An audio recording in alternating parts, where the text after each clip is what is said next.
Good evening friends, बहुत बहुत स्वागत है आपका रामानुज मैथ क्लासेस पे। देखिए स्टूडेंट, अब से केवल 12-13 दिन रह गए हैं आपके संस्कृत डिपार्टमेंट के मैथ्स एग्जाम में। स्टूडेंट मन लगा के तैयारी कीजिए।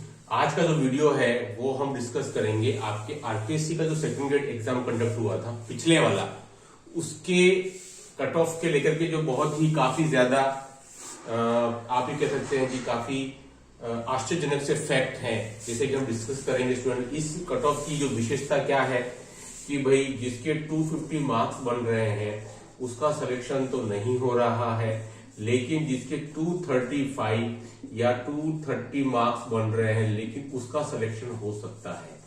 ये स्टूडेंट सबसे बड़ी और विचित्र बात है इस बार आरपीएससी सेकंड ग्रेड मैथ्स के कट ऑफ को लेकर के कि भाई 250 मार्क्स वाले का सिलेक्शन नहीं बन रहा है, क्योंकि स्टूडेंट उसके मैथ्स में 40% मार्क्स नहीं हैं। ये सबसे बड़ी बात है।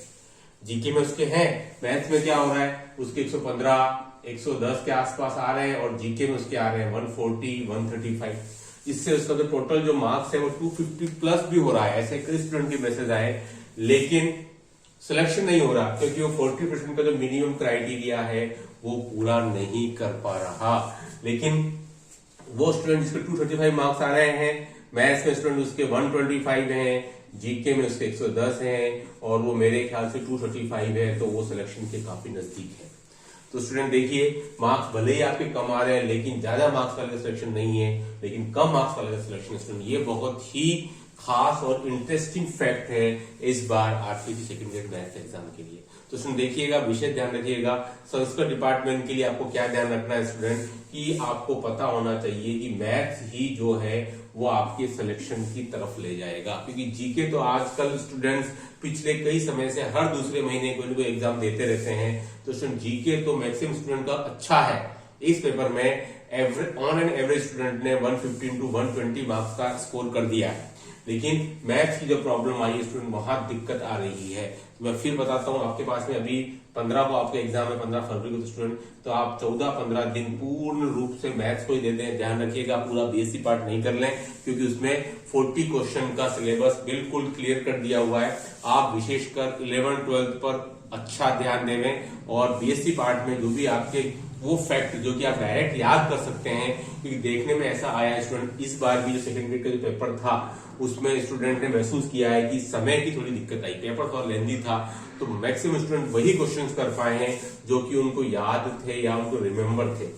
तो स्टूडेंट इस बात को आप मान के चलिएगा कि आप कुछ फैक्ट को, भले ही एक मजबूरी है इस एग्जाम को क्रैक करने के लिए कि स्टूडेंट आप कुछ फैक्ट को याद करने हैं, आपको रिमेम्बर रखने हैं, क्योंकि लंबे लंबे क्वेश्चन आते हैं बीएससी पार्ट के। ये अनुभव हो चुका है कि क्वेश्चन आते हुए भी, क्योंकि वो क्वेश्चन आपका 5 से 7 मिनट ले रहा है, और ऐसा अगर आपने 3-4 क्वेश्चन अटेम्प्ट कर लिए जो आपके 5-5 मिनट ले रहे, तो स्टूडेंट फिर फायदे की बजाय नुकसान हो जाता है कि आपने 3 क्वेश्चन किए लेकिन आपके कंज्यूम हो रहे हैं 12 से 15 मिनट।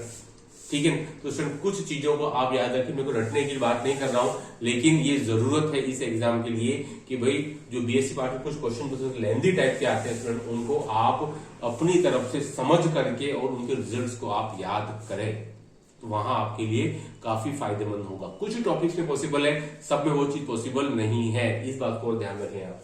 ठीक है, तो स्टूडेंट देखिए, खास बात क्या है कि जो 15 तारीख को जो एग्जाम स्टूडेंट, उसमें आप मैथ्स पर विशेष ध्यान दें, 11th-12th वाले पार्ट पर, क्योंकि वो आपको पता है कम से कम उससे आपके 70 से 75 क्वेश्चन स्टूडेंट आएंगे, वहां स्ट्रिक्टली बिल्कुल क्लियर कट मेंशन किया हुआ है। ठीक है, तो स्टूडेंट और आप ये बिल्कुल सोच के नहीं जाएंगे भाई मैथ्स का पेपर बहुत ज्यादा कठिन आता है। जैसे कुछ जो फ्रेशर थे उनके दिमाग में ये बात घर कर गई है कि सर मैथ्स का पेपर तो इस लेवल का आता है जो एकदम आईआईटी लेवल। तो स्टूडेंट ऐसा कोई जरूर करते ही आवश्यक नहीं है कि भाई एक बार मैथ्स का पेपर कठिन आया है तो हर बार वैसा ही आता रहेगा। स्टूडेंट ऐसा नहीं होता है, ये तो चलता रहता है, ये समय का पहिया है, घूमता रहता है, कभी सरल कभी कठिन। तो आपको किसी भी प्रिडिक्शन या किसी पूर्वाग्रह से ग्रस्त होकर के नहीं जाना है, मैं फिर कह रहा हूं। ठीक है, मैथ्स का पेपर पिछली बार जरूर कठिन आ गया आपकी बार, लेकिन इसमें जरूरी नहीं है कि फरवरी में जो एग्जाम हो रहा 15 वो उसमें भी टफ आए, कोई आवश्यक नहीं है। पेपर टफ इजी टफ ये चलता ही रहता है। तो आप अपनी तैयारी को जैसे कर रहे हैं वैसे करते रहिए, कोई अलग से कोई बुक खरीदने की जरूरत नहीं है। एसआर सैनी काफी है 11th-12th के लिए और उधर नवकार प्रकाशन बहुत है। आपको कोई इधर उधर ज्यादा दाएं बाएं या बहुत ज्यादा आपको सोर्सेज ढूंढने की कतई आवश्यकता नहीं है। एक सोर्स है उसको आप 5 बार पढ़िए, 5 सोर्स को एक बार नहीं। ये सबसे बड़ी बात है किसी भी एग्जाम को क्रैक करने के लिए। तो स्टूडेंट इंपॉर्टेंट चीज क्या है कि आप ठीक है जैसे तैयारी करें वैसे करते रहिए।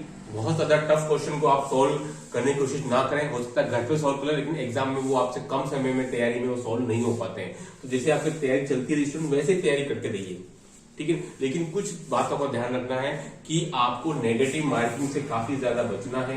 यही सबसे बड़ी दिक्कत आती है जो कि स्टूडेंट्स को रोकती है सिलेक्शन से, नेगेटिव मार्किंग।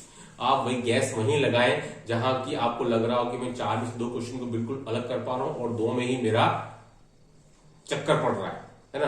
तो स्टूडेंट एक बात ध्यान रखिएगा कि 70 क्वेश्चन तो एटलीस्ट आपको अटेम्प्ट करने ही करने हैं। मैं फिर कह रहा हूं, ये बात मैंने पहले ही बताई थी। अगर आप 61, 62, 63 अटेम्प्ट कर पाते हैं स्टूडेंट और 40% के लिए आपको 60 क्वेश्चन जरूरी है, तो फिर आप कैसे सिलेक्शन कर पाएंगे।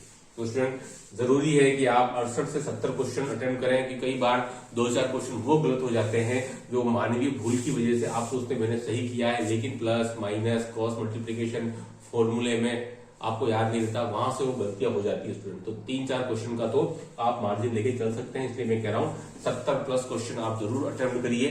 उसके बाद की गिनती शुरू होगी कि भाई हम कितना और कर सकते हैं, लेकिन उतना ही करिएगा जहां से कि आपको नेगेटिव मार्किंग कम से कम रखनी है। बिल्कुल 0 तो आप नहीं कर सकते हो, लेकिन कम से कम रखनी है स्टूडेंट, ठीक है। तैयारी के लिए बहुत ज्यादा कोई खास करने की जरूरत नहीं, जैसे आप कर रहे हैं वैसे करते रहिए। नेगेटिव मार्किंग से बचें, सीट्स की तरफ ध्यान में नहीं दें कि आपको तो केवल 1 सीट चाहिए। अच्छा पेपर होगा तो स्टूडेंट आपका सिलेक्शन जरूर हो जाएगा, कोई दिक्कत वाली बात नहीं है। पेपर का अच्छा होना जरूरी है, कंपेयर इसके कि सर सीट्स कितनी है ना, कोई प्रॉब्लम की बात नहीं है। पिछले वाले 2018 में देखा गया है कि जिसका संस्कृत डिपार्टमेंट में सिलेक्शन हुआ है कम सीट्स में, लेकिन उसका उधर नहीं हो पाया था, है ना। तो स्टूडेंट ये सब चीजें चलती रहती हैं, आप लगातार मेहनत करते रहिए। लेकिन मैं जो आंकड़ा आपको बताया 250 वाला और 230 वाला स्टूडेंट, उसको भी थोड़ा सा ध्यान रखिएगा कि मैथ्स ही आपको मेरिट में ऊपर लेकर के आएगी, जीके से आपका सिलेक्शन होना नहीं है, ठीक है। तो आप जो बाकी जो बचे दिन स्टूडेंट उसमें आप मैथ्स पर विशेष ध्यान फोकस करिए और सीट्स को भूल जाइए, मेहनत करते रहिए। फिर वैकेंसी आएगी, 23 के अंदर चुनावी साल है, मेहनत करते रहेंगे, सिलेक्शन आपका जरूर होगा। बस आज के वीडियो में इतना ही। डू लाइक शेयर सब्सक्राइब करना। ओके, थैंक्स, धन्यवाद।